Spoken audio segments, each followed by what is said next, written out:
There are moments in parenting where you run out of patience before you run out of words, where the careful version of what you need to say gets replaced by the true version, and you're left wondering whether the truth was the right thing or just the honest thing.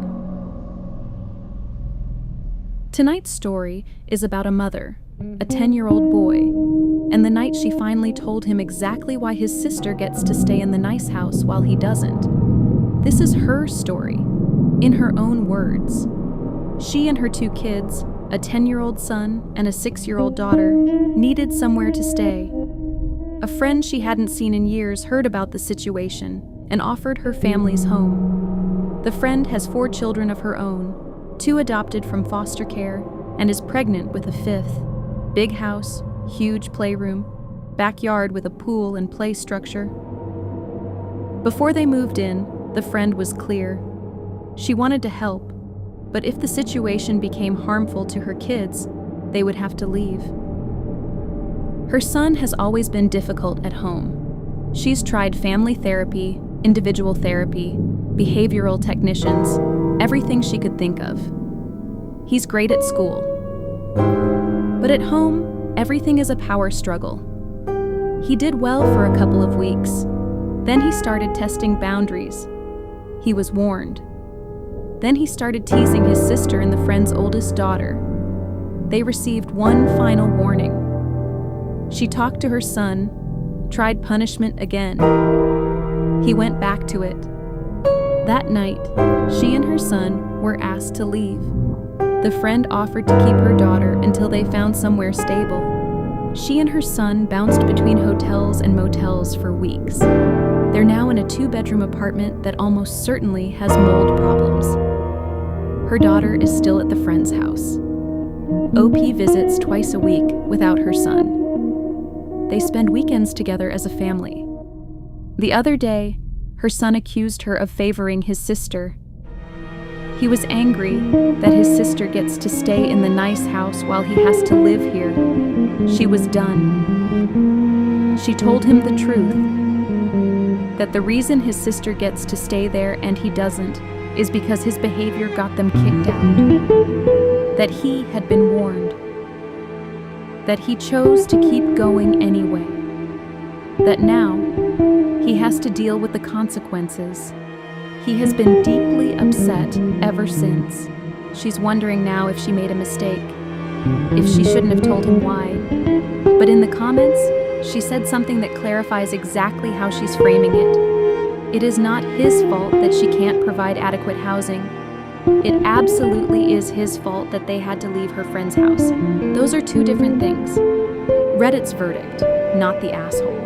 95% upvoted. Here's the thing about this story that I keep turning over.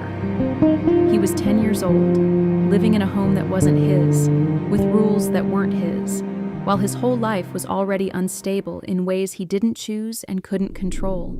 And he kept pushing, even after being warned, even knowing there were consequences. He kept going. That tells you something. Not that he's a bad kid, but that the part of his brain that connects action to consequence wasn't fully online in the way it needed to be. He's heard warnings before. He's been punished before. And it hasn't fully landed. So when she finally told him the truth, clearly, directly, with nothing softened, it landed in a way that years of therapy and punishment apparently hadn't. He was upset, genuinely upset, and that matters. The comment section has a real split on this. One side says, he needed to hear it. He's 10, not 3. He behaved as if there were no real consequences, and now he's experiencing one. The other side says, it's not his job to maintain their housing. The homelessness isn't his fault. And telling a child that his behavior is the reason for the family's current suffering, even if technically true for the friend's house specifically, puts a weight on him that a 10-year-old shouldn't have to carry alone. Both of those things can be true at the same time. Several commenters pointed out something worth sitting with, that his behavior at school and his behavior at home are dramatically different. That tells you he can regulate himself when he needs to. He's using everything he has, to hold it together during the day, and then releasing it the moment he feels safe enough to let go. That doesn't excuse what he did, but it does explain it. An explanation is where you start when you're trying to change something rather than just punish it. The sharpest comment in the thread wasn't about whether she was right or wrong. It was the one that said, he needs to know he is not a bad person. He just did actions that upset and hurt people. And now is the moment to tell him what he can do differently. Because the point of consequences isn't just to let them land, it's to give him somewhere to go from here. The top comment, with over 11,000 upvotes, landed firmly on one side. He needs to know his actions have consequences. Better to learn it now, while the consequence is a mold apartment, than later when it's something he can't come back from. This one reframed the upset entirely. His being upset isn't a sign the conversation went wrong.